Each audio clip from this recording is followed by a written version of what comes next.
first heard of Akram when he was about 16 years old, so a very, very long time ago. I think, yeah, it must be about 30 years ago now. And it was amazing because I'd heard from so many people about him. I didn't really realise I was going to be on such a long journey, an amazing journey with him, writing the music for Karsh, for Vertical Road, for Confluence, where we actually performed together, and we had a crazy time performing that all around the world. But one time in particular, we were in Belgium, and I remember he turned up on with a walking stick, and he was supposed to be on stage spinning around with me later on that evening, and it was quite a shock to see him like that. But it was a real testimony to the fact that he's always been about the show going on and about really not letting obstacles get in his way. And I've seen that so many times when he was exhausted when we were working on Vertical Road together. So many times I've seen him, with Bahok, many projects where he always was astonishingly resilient and inspiring to work with. So just to say that it's always been an amazing pleasure to work with him and to be on that journey with him too. Wow, 20 years. I have a really good memories with Akram Khan Company. I started with them when I was 22, so it was almost my first experience, professional experience, and I was there through 8 years. And when I first started, I started with a replacement, so I started touring immediately. And for me, it was like I was going to America, to India, to Scandinavia, and that was amazing. And Akram was dancing with us, and that was really nice. And I don't know, I remember sometimes, of course, it was demanding. Akram is demanding, but sometimes also we had our play time. And when Farouk came, it was the same. These two, they're like little kids sometimes, and that's good. They're very professional, but they have something still like children, which I love, and they have this passion that is what make them fight for what they want, and that's really beautiful. Dear Akram, we've done a good bit together over the years. You and the company, Farouk and everybody else, the dancers, form a wonderful conjoining of what we know from our old roots and what is new. I particularly want to thank you, dear, for jumping in and joining me in Gangnam Style. You came to dance and choreograph for, 100 of us, and did it with such generosity and grace. Bless you, and onward.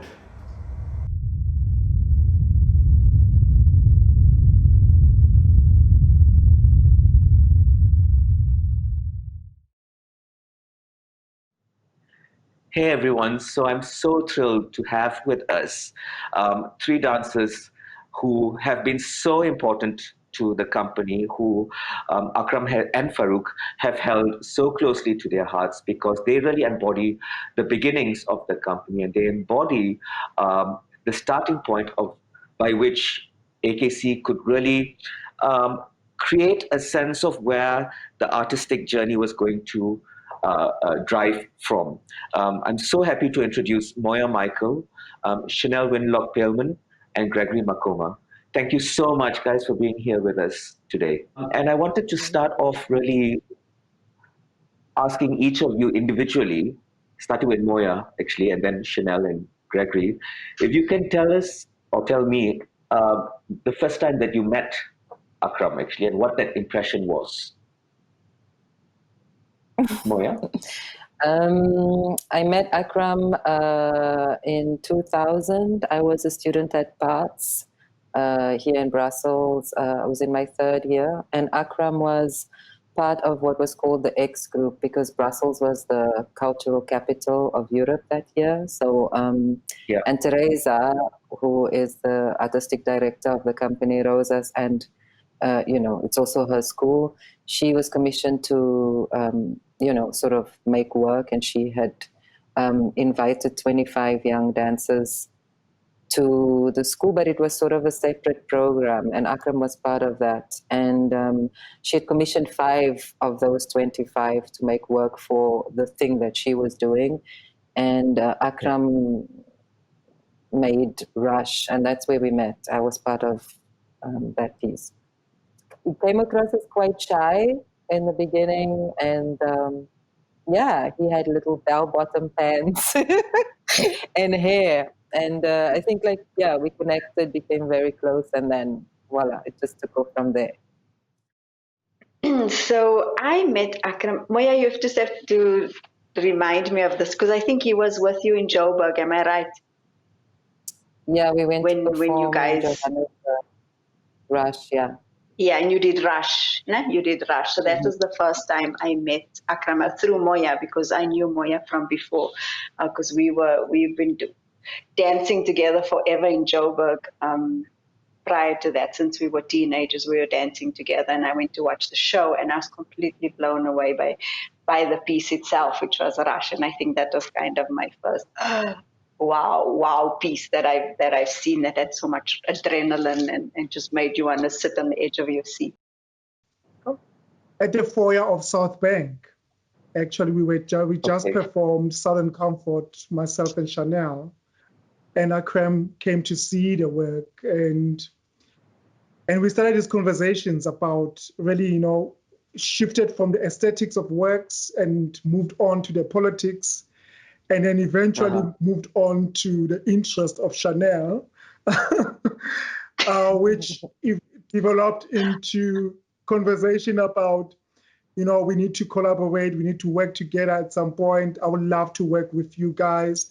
I love the South African energy. I love the South African spirit, because already he was working with Moya. The thing I'm really curious about, and maybe Chanel, you can talk a bit about this, is the specificity of the time when you started working, actually Chanel and Moya particularly as well. As dancers, when you started to work in that process with Akram, what was the process like, really?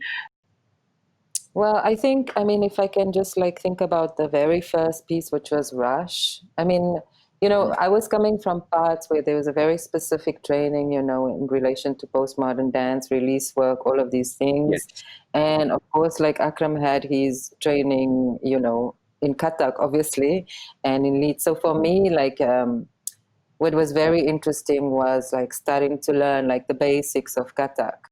I think working in the beginning, it was really trying to find that sort of balance.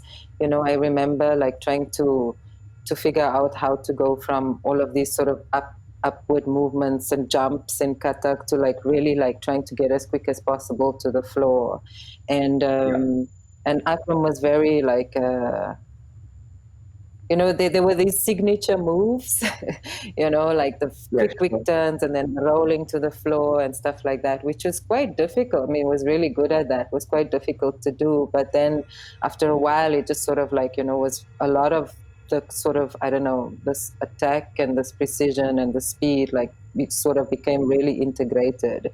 And then I think with the way he worked with, I think the music, and how to sort of make a relationship to the perception of time and speed like that, with things that are really sort of sparse and I don't know, sort of feels long, and how to create this sort of I don't know, what's the word I'm looking for now, help me, this sort of whirlwind inside of that that feeling of length in the movement. Then for Kash, and related rocks, it's so Akram uses the word a lot about the phrase a lot of creating stillness within the chaos. And so this virtuosity, for me, it was about finding the silence inside everything that was happening. It was a massive journey, and it was a massive change for me to have that kind of complete shift in my thinking of having to count while I dance, and then having to have stillness, and then having to be smooth and sharp, and just have my body confused at the same time. Everything was just a bit yeah, it was daunting to be in the company in the beginning, but I think with the support of everyone and him being so patient with us and as dancers and knowing it's new information and a new completely different style, it was easier to then just let myself breathe a bit and kind of let me rather take it in my stride and go with the flow. And even if I mess up the rhythm, it's going to be okay because we'll just do it all over again and everyone has to do it all over again. So, yeah. That's right. Yeah. I mean, one of the things that I've always been quite curious is that, where the work is now and the process of the work, the diversity of the kind of dancers that work in the companies is really quite wide. So you have from very classical dancers to hip hop dancers. It's very wide, and I find that the early work so much is vocabulary that comes out from his body and he's training, as you said. So, for example, Gregory, you were already kind of developing really stylistically your own work and your own way of moving. So, what was the challenge like to then work with someone who was so specific in terms of the kind of material that was coming out of his body? I guess, for me, I share the sentiments of Chanel that we were coming from developing a language that was really embedded in a lot of freedom within the structure. So it was very hard to be in a space where, or in a position where it was about precision. There was clarity in terms of the movement vocabulary. It was so specific to an extent that it really required one to be in tune with their own body, number one, and secondly, and to not lose thought of the process of thinking, of entering into the space, of exiting the space. So it was always about the precision that one had to fight for. And I struggled as well. And now to come into a space where there was freedom, but you needed to stick to the choreography. From A to Z, It was really calculated, it was precise, and it was on point. I mean, Moya, was the process collaborative in that sense? Was he open to having a collaborative space in terms of exchange and stuff like that? Totally. Yes. I mean, in the beginning, I remember with Igor and Akram, like I said, there were these signature moves, but he was very open to letting the vocabulary also come from us. I think that's just generally how choreographers also work these days. So it was very like, okay, I'll figure out this, I'll do this phrase, and then like watching and trying and then doing together, like that's just how it works. So like in terms of vocabulary, we sort of like built it. Not necessarily from scratch because there were specific elements that Akram really wanted to stick to. But then in terms of evolving everybody's ideas that came from their bodies into the work, and also because he was also in the work, he was really in it. And we I don't know, we just had to really focus on how we're gonna make everything super it was stretched, but it was also really tight. Years later on into the company, for example, with Bahok, there was so much more freedom. And for me, it was just when I thought I got all the rhythms and I got all the counts and I could say all the syllables that they had, and then came, I had to think for myself. Then I had to make up my own version of the piece and where I stood in it. And so he detached himself a little bit from being Akram, the choreographer, to this is our collective piece and you have your own story to tell and you share your own experience within the piece, and so you get to create your own solo within the bigger picture. I guess, having worked with Akram on variations, but also when I invited him to work with me with my solo work, Beautiful Me, as one of the contributors to the work. That work in itself, we spend, I think, a lot more time talking, sometimes, overnight. And when we were in trains, traveling to rehearsals or even going to another city to go perform variations. We had all these conversations, which really were about, how do we define our own aesthetics in the way in which we manage perceptions of the West, coming from a very clear and a very specific tradition.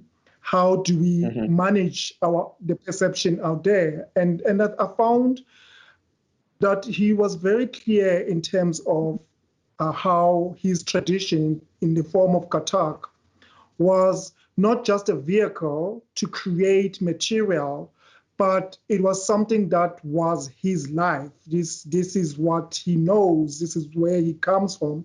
And he acknowledges that through his work, but it is not to say this is who he is. It is saying that I acknowledge that I come from a certain tradition and culture, and I am not also a representative of that particular tradition or culture, but I value it, and I will use it in my work in order to further my interest in terms of responding to the circumstances and whatever is happening around me. And I'll use this as a vehicle. So I found it quite to be profound, which is something I also use in my work. Is like, how do I tap into my own tradition in order to tell a story that is universal? Was there a point for you that you really identified that, okay, there is something that's happening here? There's a momentum that is happening here.